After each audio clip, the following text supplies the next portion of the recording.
गुस्से में होश ना रहा तो क्या तलाक हो जाएगी? किसी मर्द ने बीवी को ज़्यादा गुस्से में तलाक दी कि इसे होश नहीं था, तो क्या तलाक हो जाएगी? शम्सुल इस्लाम इंडिया से। देखें, गुस्से में तलाक वाक़ हो जाती है। बाज़ उलमा ने इस ज़माने में फ़तवा देना शुरू कर दिया कि गुस्से में तलाक नहीं होती, और कहते हैं शदीद गुस्से में नहीं होती। ये बिल्कुल गलत फ़तवा है, और कहीं भी हमारे पास कोई ऐसी सही हदीस मौजूद नहीं है जिसमें आता हो कि जी गुस्से में तलाक नहीं होती। बाज़ अहले हदीस उलमा वो इससे इस्तिदलाल करते हैं, ला तलाक़ वला इताक़ फ़ी इग़लाक़। हदीस में आता है कि जब इंसान पर राय और फ़िक्र के दरवाज़े बंद हो जाएँ, इग़लाक़ कहते हैं ताले को कहते हैं, तो जब अक़ल पे ताला लग जाए तो हदीस में आता है ना ग़ुलाम आज़ाद होता है और ना बीवी को तलाक़ होती है। तो वो ताला लगने से मुराद है कि जब बिल्कुल ही दिमाग काम करना छोड़ दे, जैसे सो रहा होता है इंसान का दिमाग काम नहीं कर रहा होता, या कोई मजनून और दीवाना हो जाता है, पागल हो जाता है, तो दिमाग काम नहीं कर रहा होता।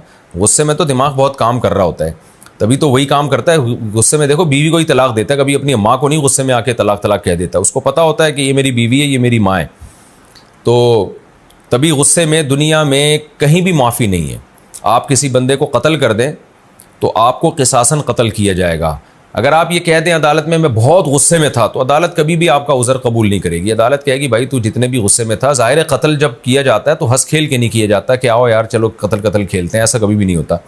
गुस्सा आता है तो ही इंसान हमाकतें करता है। आज बहुत से लोग तलाक़ें देते हैं और कहते हैं मैं बहुत गुस्से में था, तो इसलिए गुस्से में चाहे जितना ही शदीद गुस्सा हो तलाक वाक़ हो जाती है।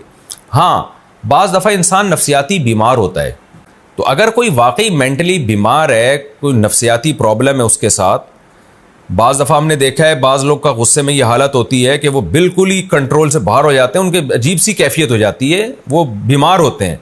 वो वाकई गुस्से में उनका दिमाग काम नहीं कर रहा होता, उनकी आदत और हरकत और सकनात बिल्कुल एबनॉर्मलिटी वाली हो जाती हैं। तो अगर वाकई ऐसा कोई बीमार है और वो गुस्से में तलाक देता है तो उसकी तलाक वाकई नहीं होती, लेकिन वो दलाइल से साबित करेगा कि मेरी गुस्से में ऐसी कंडीशन थी। और दलाइल क्या है? कोई डॉक्टर का, यानी जैसे मुफ्ती के पास जब ये केस जाएगा ना, तो फिर मुफ्ती उससे दलील मांगेगा कि क्या वाकई आप गुस्से में ऐसे होते हैं, तो लोग गवाही देंगे, उसके घर वाले गवाही देंगे, हाँ भाई ये पहली दफ़ा नहीं हुआ, इससे पहले भी ऐसा होता रहा है। और मैं तो पूछता हूँ कि अगर आप वाकई गुस्से में ऐसे पागल हो जाते हैं और नफ्सियाती बीमार हैं, तो ये पहली दफ़ा हुआ है, इससे पहले भी हुआ है? अगर हुआ है तो आपको इलाज क्यों नहीं करा रहे थे?